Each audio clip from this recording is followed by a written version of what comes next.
Hello friends, this is Varsha. Welcome back to Varsha's academy. CTET NCERT की series में class 8th की geography का आज लास्ट चैप्टर है जिसका नाम है मानव संसाधन। इससे पहले आपके और भी जो क्लास 6th और 7th की ज्योग्राफी है वो कंप्लीट हो गई है एंड अब आपकी पॉलिटी स्टार्ट होगी 6th 7th 8th की, जिसको हम जल्दी से जल्दी कवर करने की कोशिश करेंगे। ओके, अगर नहीं टाइम बचता है तो एक दिन में 2 चैप्टर भी आपके करा दिए जाएंगे। ठीक है, तो सबसे पहले चैनल को लाइक, शेयर एंड सब्सक्राइब ज़रूर करिए एंड शेयर और लाइक ज़रूर करिए जिससे जो और स्टूडेंट्स हैं उन तक भी वीडियो पहुँचे। ओके, तो स्टार्ट करते हैं चैप्टर 5 मानव संसाधन। लोग एक ही राष्ट्र में सबसे बड़े संसाधन होते हैं। प्रकृति की देन केवल उस समय महत्वपूर्ण होती है जब वह लोगों के लिए उपयोगी होता है। लोग अपनी आवश्यकताओं और योग्यताओं से उस संसाधन में परिवर्तित कर देते हैं। इस प्रकार मानव संसाधन ही अंतिम संसाधन है। स्वस्थ, शिक्षित और अभिप्रेरित लोग अपनी आवश्यकताओं के अनुरूप संसाधनों का विकास करते हैं। ठीक है, तो लोग राष्ट्र के लिए अगर सबसे बड़ी पूंजी की बात की जाए तो मानवों का संसाधन ही है, यानी कि मानव ही है। ठीक है, और ये प्रकृति की सबसे महत्वपूर्ण देन है। अन्य संसाधनों की भांति मानव संसाधन विश्व के समान रूप में वितरित नहीं है। अपने शैक्षिक स्तर, आयु और लिंग में वे एक दूसरे से भिन्न हैं। उनकी संख्या और लक्षण भी बदलते रहते हैं। ठीक है, आपने देखा होगा हर व्यक्ति, हर महिला, पुरुष, बच्चे, तो उन सभी में अपनी अपनी एक अलग भिन्नता है। चाहे वो शिक्षा के स्तर पे हो, चाहे आयु, चाहे लिंग के स्तर पर हो, कोई भी एक मनुष्य दूसरे मनुष्य के समान नहीं होता है। सभी में क्या है? भिन्नता है। ठीक है, अब यहाँ देखिए, ये यहाँ पे 4 लोग दिखाए गए हैं कि मेरे विद्यालय में 500 बच्चे हैं, मेरे गांव में 1000 लोग हैं। आपके विचार में विश्व के कितने लोग हैं? मेरी कक्षा में 30 है। तो यहाँ पे शिक्षिका जो है वो ये बोल रही है कि आपके विचार में विश्व में कितने लोग होंगे। तो बच्चे अपनी क्लास के बारे में बता रहे हैं। बच्चे जहाँ तक उनका दिमाग सीमित है वहीं तक वो बात करते हैं। तो मेरी कक्षा में 30 बच्चे हैं, एक ने बताया है कि मेरे पूरे विद्यालय की बात की जाए तो उसमें 500 बच्चे हैं और गांव की बात की जाए तो 1000 लोग हैं। ठीक है, विश्व में लगभग 6.6 अरब लोग हैं। महिला ने, जो शिक्षिका थी, उसने पूछा 1 अरब में कितने शून्य होते हैं, इस संख्या को आप कैसे लिखेंगे। तो ये चीज़ें वो एक मैथ के उससे पर्पज से पूछ रही है कि बताइए हमें कि 1 अरब में कितने शून्य होते हैं। तो इस तरह से बच्चों ने क्या किया, छोटी छोटी जगहों को काउंट करके एक पूरे विश्व का आंकड़ा लगाया कि पूरे विश्व में कितना मानव संसाधन होगा। ठीक है, अब हम बात करते हैं प्रधानमंत्री कौशल विकास योजना PKVY को 2015 में 1 करोड़ भारतीय युवाओं को 2016 से 2020 तक प्रशिक्षित करने के उद्देश्य से शुरू किया गया था। इस योजना का उद्देश्य संभाव्य और मौजूदा रोजगार अर्जक को गुणवत्ता प्रशिक्षण प्रदान करके रोजगार योग्य कौशल की योग्यता को प्रोत्साहित करना है। ठीक है, मतलब कि कौशल विकास योजना, प्रधानमंत्री कौशल विकास योजना की जो स्टार्टिंग है वो 2015 में हुई, जिसका मेन उद्देश्य था कि 1 करोड़ लगभग भारतीयों को 2016 से 2020 तक वो जिस कौशल में भी निपुण होना चाहते हैं, चाहे वो कंप्यूटर हो, सिलाई, बुनाई, ठीक है, जो भी कौशल वो सीखना चाहते हैं उसमें उनको प्रशिक्षित किया जाए जिससे वो अपना स्वरोजगार या फिर एक अच्छा रोजगार पा सकें। ओके, तो ये याद रखिएगा। अब बात करते हैं जनसंख्या के वितरण की। भूपृष्ठ पर जिस प्रकार लोग फैले हैं उसे जनसंख्या वितरण का प्रतिरूप कहते हैं। विश्व की जनसंख्या का 90% से अधिक भाग भूपृष्ठ के लगभग 30% भाग का निवास करता है। ठीक है, विश्व में जनसंख्या का वितरण अत्यंत असमान है। कुछ क्षेत्र में बहुत घने बसे हैं और कुछ विरल बसे क्षेत्र हैं। ठीक है, कहीं पर आपने देखा होगा, अगर आप राजस्थान वगैरह गए हैं तो आपने देखा होगा बहुत ही दूर दूर घर बने रहते हैं। एक घर अगर यहाँ होगा तो एक घर बहुत दूर, ये नहीं कि पास पास हो। ठीक है, एक घर बहुत दूर होगा, वो घर भी बड़े होते हैं, गांव में लोगों की संख्या भी कम होती है। अब वहीं अगर हम दिल्ली की बात कर लेते हैं तो दिल्ली में क्या है, एक पूरी बिल्डिंग सी बनी हुई है और वहाँ पर छोटे छोटे से फ्लैट बने हुए हैं। क्या होता है, छोटे छोटे फ्लैट बने हुए हैं, अब इनमें लोग रह रहे हैं। ठीक है, तो क्या है कि कुछ जगहों पर जो इंसान है, मानव संसाधन है, बहुत ही घना बसा हुआ है और कुछ जगह पर बहुत ही विरल है। दक्षिण और दक्षिण पूर्वी एशिया, यूरोप और उत्तरी पूर्वी अमेरिका में घने बसे क्षेत्र हैं। उच्च अक्षांशीय क्षेत्रों, उष्णकटिबंधीय मरुस्थल, उच्च पर्वतों और विषुवतीय वनों के क्षेत्रों में बहुत कम लोग रहते हैं। ठीक है, तो ये याद रखिएगा कहाँ पर कम लोग हैं। विषुवत वृत्त के दक्षिण की अपेक्षा विषुवत वृत्त के उत्तर में बहुत अधिक लोग रहते हैं। तो लोगों के रहने की जो स्थिति है वो वहाँ की जलवायु पर भी निर्भर रहती है। वहाँ की स्थिति, स्थान, मौसम, पेड़, इन सभी पर ही निर्भर रहती है, क्योंकि आप सभी जानते हैं कि इस विश्व में जो भी है, चाहे वो जीवित हो या अजीवित हो, वो सभी एक दूसरे से परस्पर सहयोग से रहते हैं, एक दूसरे से परस्पर क्रिया करते रहते हैं, है ना। विश्व की कुल जनसंख्या के लगभग 3/4 लोग 2 महाद्वीपों एशिया और अफ्रीका में रहते हैं। एशिया आप सभी जानते हैं कि सबसे बड़ा जो महाद्वीप है। ठीक है, विश्व के 60% लोग केवल 10 देशों में रहते हैं। इन सभी देशों में 10 करोड़ से अधिक लोग हैं। तो यहाँ देख लीजिए कितनी मतलब बात यहाँ पे सही पता चली कि विश्व के जो 60% लोग हैं, ठीक है, विश्व के 60% लोग केवल 10 देशों में रहते हैं। अब वो 10 देश कौन से हैं वो देख लेते हैं। तो जापान, रूस, Nigeria, Bangladesh, Pakistan, Brazil, Indonesia, USA, Bharat और चीन। बस ये जो 10 देश दिए हैं इनमें ही क्या है, जो आपकी जो विश्व की 60% जनसंख्या है वो रहती हैं, जिसमें सबसे अधिक अगर बात की जाए तो यहाँ पर चीन और नंबर 2 पर भारत है। लेकिन वर्तमान की अगर बात की जाए तो भारत नंबर 1 पर आ गया है और चीन नंबर 2 पर है। ठीक है, ये जो श्रृंखला दिखाई गई है भारत की जनगणना 2011 के अनुसार है। लेकिन अगर हम बात करें 2023-24 में जो अभी जनगणना तो नहीं हुई, लेकिन जो आंकड़े आए हैं उन आंकड़ों के माध्यम से ये पता चला कि भारत विश्व में सबसे अधिक जनसंख्या वाला देश हो गया है। ओके, अब देखिए जनसंख्या का घनत्व किस तरह देखते हैं। भारत की जनसंख्या का औसत जो घनत्व है 382 व्यक्ति प्रति वर्ग किलोमीटर है। ये याद रखिएगा, ये क्वेश्चन आता है।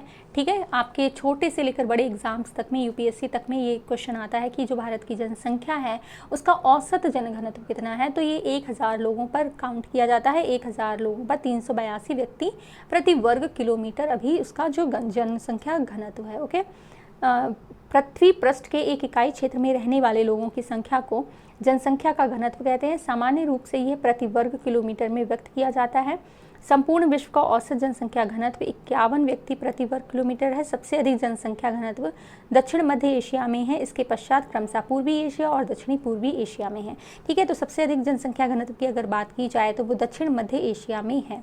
ठीक है, जब कक्षा में पूरे 30 विद्यार्थी उपस्थित होते हैं तब हमारी कक्षा बहुत भरी हुई दिखती है। लेकिन जब वही विद्यार्थी स्कूल में सभा भवन में बैठते हैं तब यह कक्ष खुला और खाली दिखाई पड़ता है। ठीक है, तो ये तो ऐसा है, नॉर्मल, आप समझ ही गए होंगे, क्योंकि सभा भवन का आकार या क्षेत्र कक्षा से बड़ा होता है। लेकिन जब स्कूल के सभी विद्यार्थी सभा भवन में आ जाते हैं तब सभा भवन भी भरा हुआ दिखाई देने लगता है। तो ये इन्होंने जनसंख्या घनत्व की बात की गई है कि अगर एक कमरे में 30-40 लोग बैठे हैं और उनको अगर एक ग्राउंड में कर दिया जाए तो वहाँ पर वो जो कमरा भरा हुआ लग रहा है 30-40 लोगों से, वो ग्राउंड उतना भरा हुआ नहीं लगेगा। तो ये बात तो यहाँ पर जनसंख्या घनत्व की होती है।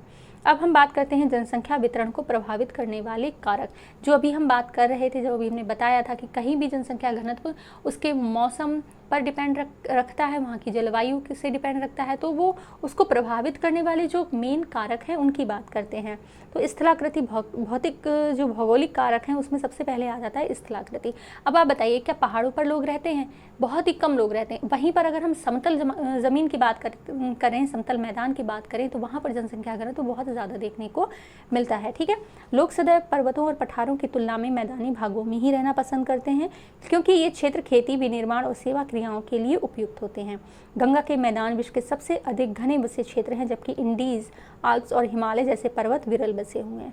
ठीक है, तो पर्वतों पर क्या होता है, लोग नहीं रहना चाहते हैं, क्योंकि पर्वत कभी कभी जब उनका भूस्खलन हो जाता है या फिर पर्वत जब गिरने लगते हैं तो भी प्रॉब्लम्स आती हैं और वहाँ पर आप घर बनाना भी मुश्किल होता है। ठीक है, उबड़ खाबड़ रास्ता होते हैं, ज़मीन होती है, तो वहाँ पर घर बनाना मुश्किल होता है। और मैदानों पर क्या होता है, आपको एक समतल जगह मिल रही है जहाँ पर आप अपना जो घर है, अपना जो कार्य है, खेती है, कृषि है, उद्योग है, जो भी है वो आप अच्छे से कर सकते हैं। तो स्थलाकृति एक मेन कारक है।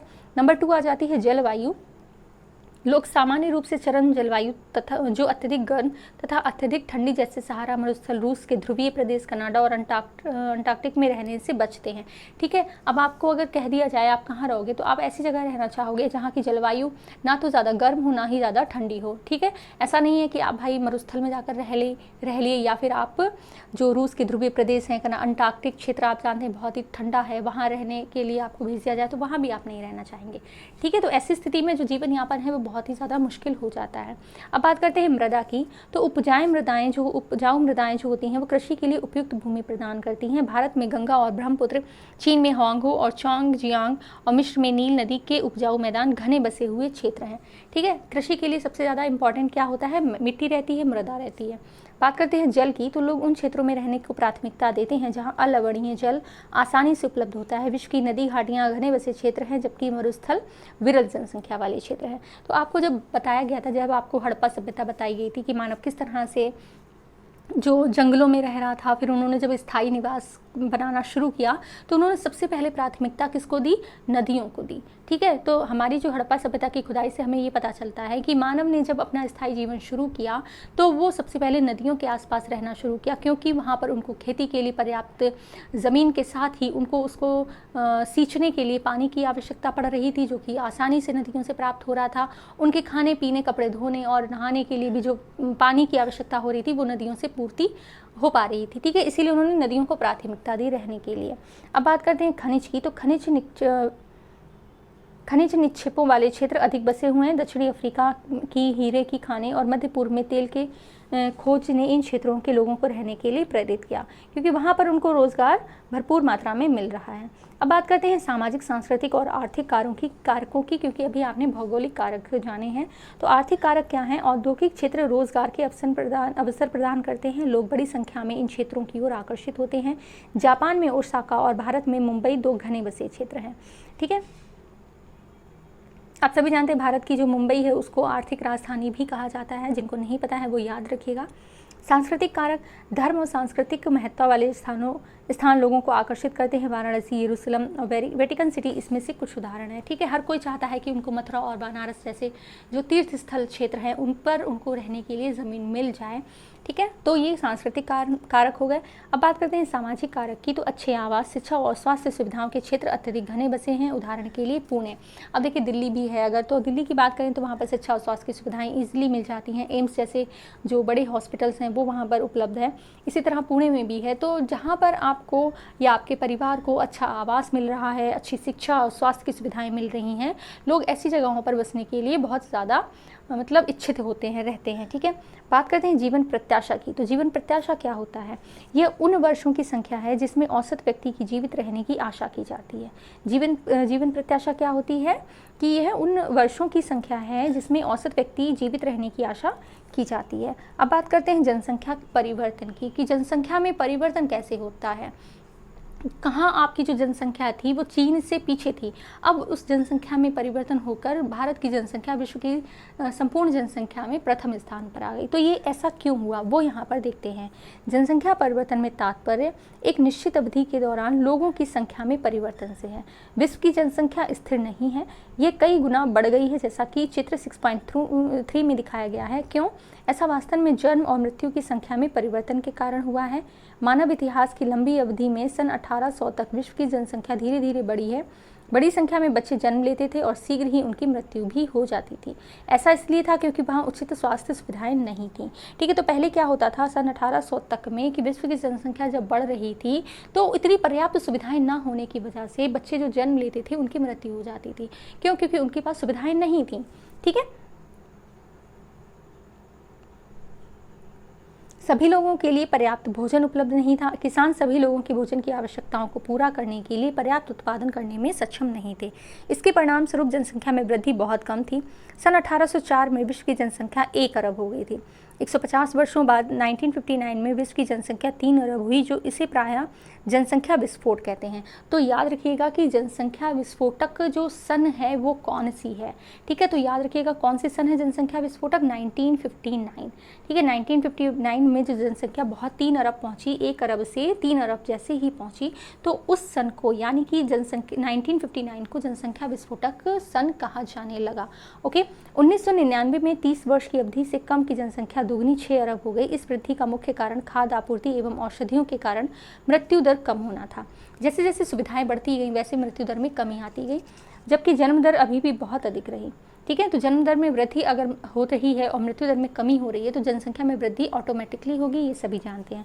जन्मों को साधारणतः जन्म दर से आंका जाता है। जन्म दर अर्थात प्रति 1000 व्यक्ति पर जीवित जन्मों की संख्या में मापा जाता है।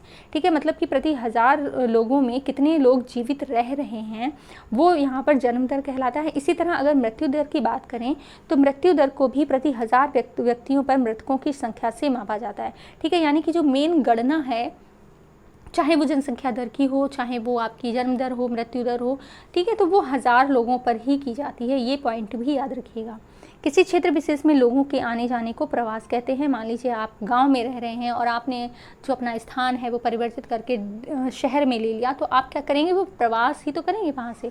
जन्म और मृत्यु जनसंख्या परिवर्तन के प्राकृतिक कारण है। एक देश से के जन्म दर और मृत्यु दर के बीच के अंतर को प्राकृतिक वृद्धि दर कहते हैं। ओके, विश्व में जनसंख्या बढ़ने के मुख्य कारण प्राकृतिक वृद्धि दर का तीव्रता से बढ़ना है। ये देख लीजिए, मृत्यु दर से जन्म दर का अधिक होना जनसंख्या वृद्धि। ये जन्म दर अधिक है, मृत्यु दर कम है, तो वो जनसंख्या वृद्धि कहलाएगी। अगर दोनों ही बराबर हैं, ठीक है, तो वो जनसंख्या एक जैसी रहती है। अगर जन्म दर कम है और मृत्यु दर अधिक है तो यहाँ पर जनसंख्या कम होना कहलाएगा। ठीक है, आप्रवास क्या होता है, एक व्यक्ति नए देश में जाता है तो उसको आप्रवास कहते हैं। उत्प्रवास क्या होता है, एक व्यक्ति एक देश को छोड़ता है। मतलब आपने क्या किया, अपने गांव की ज़मीन जायदाद वगैरह सब बेचकर आपने बिल्कुल अपना गांव छोड़ दिया और किसी शहर में जाकर बस गए, तो वो उत्प्रवास कहलाएगा। और अगर आपका घर गांव में भी है और आपका घर शहर में भी है तो वो क्या कहलाएगा, आप्रवास। मतलब आप बस वहाँ रोजगार के लिए गए, घूमने घामने के लिए गए, तो वो आप्रवास कहलाएगा। ठीक है, तो आप दोनों का ही मतलब यहाँ पर समझ गए होंगे। प्रवास एक अन्य कारण है जिनसे जनसंख्या के आकार में परिवर्तन होता है। लोग एक देश अथवा देशों के बीच एक स्थान से दूसरे स्थान पर जा सकते हैं। उत्प्रवासी वे लोग होते हैं जो देश को छोड़ते हैं, अप्रवासी वे लोग होते हैं जो देश में आते हैं। ठीक है, याद रखिए, मान लीजिए आपके यहाँ से कोई विदेश में काम करने के लिए गया तो उसको क्या बोलेंगे, उत्प्रवासी कहेंगे। और अगर आपके यहाँ कोई आया, विदेश से कोई आया, तो उसको अप्रवासी कहेंगे। यहाँ पर आप अच्छे से समझ गए होंगे दोनों ही शब्दों को। संयुक्त राज्य अमेरिका और ऑस्ट्रेलिया जैसे देशों के भीतरी प्रवास अथवा अप्रवास द्वारा संख्या बढ़ी है। सूडान देश के एक ऐसा उदाहरण है जिसमें लोगों के बाहर चले जाने अथवा उत्प्रवास के कारण जनसंख्या कमी का अनुभव किया गया है। ठीक है, सूडान से लोग छोड़कर मतलब दूसरे जगहों पर बस गए हैं। अंतर्राष्ट्रीय प्रवास की सामान्य प्रवृत्ति है कि लोग अच्छे आर्थिक अवसरों की खोज में कम विकसित राष्ट्रों से अधिक विकसित राष्ट्रों में चले जाते हैं। देशों के अंदर बड़ी संख्या के लोग रोजगार, शिक्षा और स्वास्थ्य सुविधाओं की खोज में ग्रामीण क्षेत्रों से नगरीय क्षेत्रों की ओर चले जाते हैं। ठीक है, तो यहाँ पर आपने समझ लिया होगा कि अप्रवास और उत्प्रवास क्या होता है। अब बात करते हैं जनसंख्या परिवर्तन के प्रतिरूप की। तो जनसंख्या वृद्धि की दर विश्व में अलग अलग है। यद्यपि विश्व की कुल जनसंख्या तीव्रता से बढ़ रही है, तथापि सभी देशों में ये वृद्धि अनुभव नहीं की जा रही। कुछ देशों में जैसे केन्या में जनसंख्या वृद्धि दर ऊंची है। उन देशों में जन्म दर और मृत्यु दर दोनों ही उच्च हैं। हाल ही में स्वास्थ्य सेवाओं में सुधार और मृत्यु दर कम हो गई है, परंतु जन्म दर अभी भी अधिक है, इससे वृद्धि दर बढ़ रही है। ठीक है, समझ गए, मतलब जन्म तो हो रहा है और मृत्यु नहीं हो पा रही है, तो क्या होगा, जन्म दर बढ़ जाएगी। अन्य देशों में जैसे यूनाइटेड किंगडम में निम्न जन्म दर और मृत्यु दर के कारण जनसंख्या वृद्धि की दर मंद है। अब यूनाइटेड किंगडम की बात करें तो वहाँ पे लोगों का मरना बहुत ज़्यादा हो रहा है, लेकिन जो जन्म दर है वो कम हो रही है। ठीक है,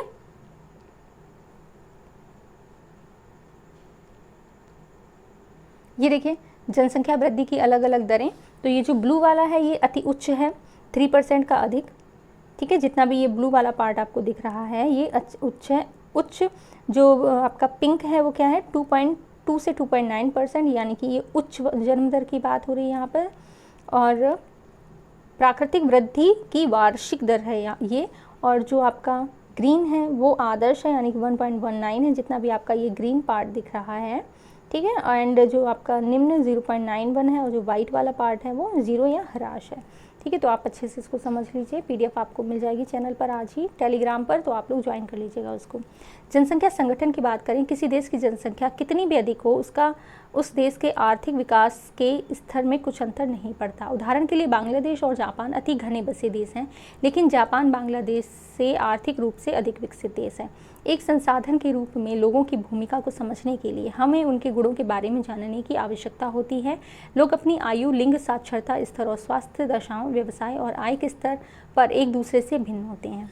लोगों की इन विशेषताओं के बारे में जानना आवश्यक है। जनसंख्या संगठन जनसंख्या की संरचना को दर्शाता है। तो देखिए, प्रत्येक व्यक्ति समाज के लिए एक संभावित संसाधन है। यहाँ पर देखिए, मैं अपने पोते पोतियों को कहानी सुनाती हूँ, तो अगर दादी नहीं होंगी तो कहानी कौन सुनाएगा, मैं सेतु बनाता हूँ। ठीक है, तो अब आप देखिए कि हर व्यक्ति की अपनी एक अलग वैल्यू होती है।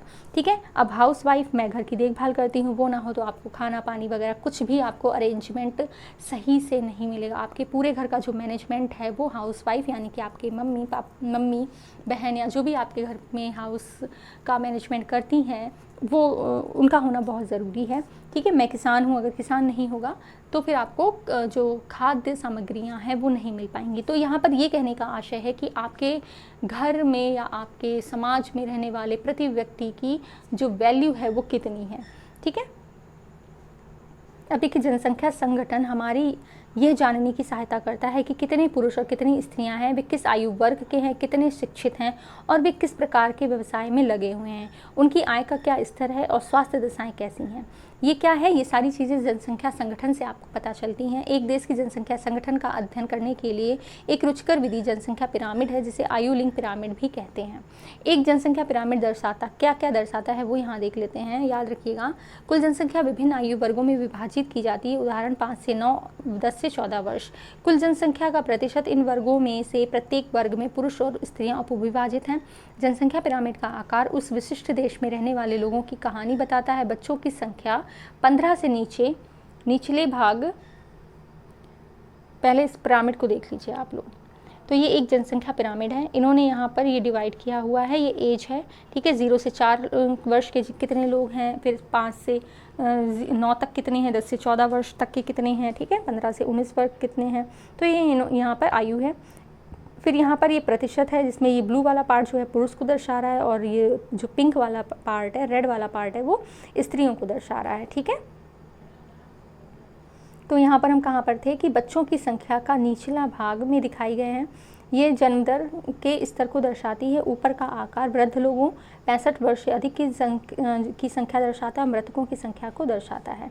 ठीक है, तो याद रखिएगा कि जो अगर बच्चों की जनसंख्या की बात की जाए तो वो निचले पायदान पर जो बच्चे हैं 0 से 4 वर्ष, ये बच्चों को दर्शाता है, और ऊपर के लोग जो हैं आपके वो किसको दर्शाते हैं, वो वृद्धों को दर्शाते हैं। ठीक है, जनसंख्या पिरामिड एक देश में आश्रित लोगों की संख्या भी बताता है कि वहाँ पर कितने लोग आश्रित हैं। युवा आश्रित लोग 15 वर्ष से कम आयु के हैं।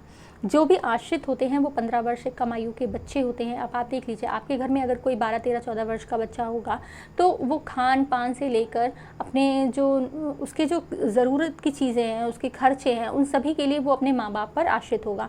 वहीं अगर बात की जाए 15 साल से ऊपर के लोगों की, तो वो कहीं ना कहीं से अपनी पॉकेट मनी निकालना शुरू कर देते हैं। वो कहीं ना कहीं थोड़ा बहुत अपना सेल्फ डिपेंड होना शुरू कर देते हैं, तो उनको आश्रित में नहीं लेंगे। और वृद्ध आश्रित लोग 65 वर्ष से अधिक आयु के होंगे। ठीक है, तो वृद्ध जो होते हैं, जो 65 वर्ष से ऊपर के लोग होते हैं, वो भी काम करना छोड़ देते हैं और वो धीरे धीरे कहीं ना कहीं अपने बहू बेटों या अपने परिवार पर डिपेंड हो जाते हैं। ठीक है, तो 15 वर्ष से कम आयु के लोग और 65 वर्ष से अधिक आयु के लोगों को आश्रित वर्ग में रखा गया है। याद रखिएगा, कार्यरत आयु वर्ग 15 से 65 वर्ष के लोगों को आर्थिक रूप से सक्रिय वर्ग में रखा गया। अब बात की जाती है 15 से और 65 वर्ग के लोग जो हैं, इनके बीच में जो लोग आ रहे हैं वो कैसे लोग हैं, वो आर्थिक रूप से सक्रिय वर्ग में आते हैं। ठीक है, और 15 से कम वाले जो लोग हैं वो आश्रित वर्ग में हैं, और 65 से ऊपर वाले जो लोग हैं वो भी आश्रित वर्ग में हैं। ओके, तो याद रखिएगा ये आयु पूछी जाती है 15 से 65 वाली। एक देश का जनसंख्या पिरामिड, जिसमें जन्म दर और मृत्यु दर दोनों ही ऊंचे हैं, आधार पर चौड़ा है और ऊपर तीव्रता से संकरा हो जाता है। ऐसा इसीलिए है कि बहुत से बच्चे जन्म लेते हैं, लेकिन उनमें से अधिकतर की मृत्यु शैशव काल में ही हो जाती है और कुछ ही बड़े हो पाते हैं। इसीलिए वहाँ वृद्ध लोग बहुत कम हैं। इस स्थिति को केन्या के पिरामिड द्वारा दर्शाया गया है। जिन देशों में मृत्यु दर विशेष रूप से बहुत छोटे बच्चों में कम हो रही है, युवा वर्ग का पिरामिड चौड़ा है। ठीक है, तो वहाँ पर क्या है, क्योंकि केन्या में यही तो बताया गया था ना अभी कि मृत्यु दर वहाँ पर कम है, और तो वहाँ का जो जन्म दर है वो ऊंचा है, क्योंकि शिशु प्रौढ़ावस्था तक जीवित रहते हैं। वह भारत के पिरामिड में दृष्टिगोचर होता है। चित्र 5.8 इस प्रकार की जनसंख्या में युवा सापेक्षता अधिक है। इसका अर्थ है मजबूत और वर्तमान बढ़ती हुई श्रम शक्ति। ठीक है, जहाँ पर युवा होगा वहाँ पर श्रम शक्ति अधिक होगी। भाई युवा ही तो होता है जो अधिक से अधिक कार्य कर सकता है। अगर आप किसी 50 साल से ऊपर के व्यक्ति को कह देंगे कि वो भाई कोई भारी वजन का काम उठा ले, भारी काम कर ले, तो क्या वो कर लेगा? नहीं ना। तो फिर जो युवा होते हैं वही मेन श्रम शक्ति होते हैं किसी भी देश की। ठीक है, कम जन्म दर वाले जापान जैसे देशों में आधार पर पिरामिड संकरा, घटी मृत्यु दर के कारण अधिक लोग वृद्ध आयु तक पहुंच जाते हैं। ठीक है, तो ये आपका भारत का पिरामिड है। यहाँ पर देखिए जो श्रम शक्ति है वो कितनी मजबूत दिखाई दे रही है। अब कुशल, उत्साही, आशावादी और सकारात्मक दृष्टि जैसे युवा जन किसी राष्ट्र के भविष्य होते हैं। हम भारतवासी भाग्यशाली हैं, हमारे पास ऐसा संसाधन है। उन्हें योग्य एवं उत्पादक बनाने के लिए, कुशल बनाने और अवसर प्रदान करने के लिए अवश्य ही शिक्षित किया जाना चाहिए। ठीक है, तो यहाँ पर ये देखिए, ये जापान का पिरामिड है। ओके, अब यहाँ पर आपका जो चैप्टर है वो कंप्लीट होता है। जैसा कि हम हमेशा कहते हैं, इसकी एक्सरसाइजेस करिए। आज शाम को आपकी क्लास 8 की ज्योग्राफी के सारे ही चैप्टर की जो PDF है वो टेलीग्राम चैनल पर प्रोवाइड करा दी जाएगी। वहाँ से आप इसको थोड़ा और अच्छे से देख लीजिएगा एंड एक्सरसाइजेस ज़रूर करिएगा, बहुत ज़रूरी है, ठीक है। तो बने रहिए ऐसे ही और वीडियोज़ के साथ में, और चैनल को ज़्यादा से ज़्यादा शेयर करिए जिससे और भी स्टूडेंट्स को बेनिफिट हो। एंड आपका कोई भी डाउट अगर CTET से लेकर है तो आप उसको ज़रूर बताइएगा, उसको ज़रूर सॉल्व किया जाएगा। Thank you so much for watching.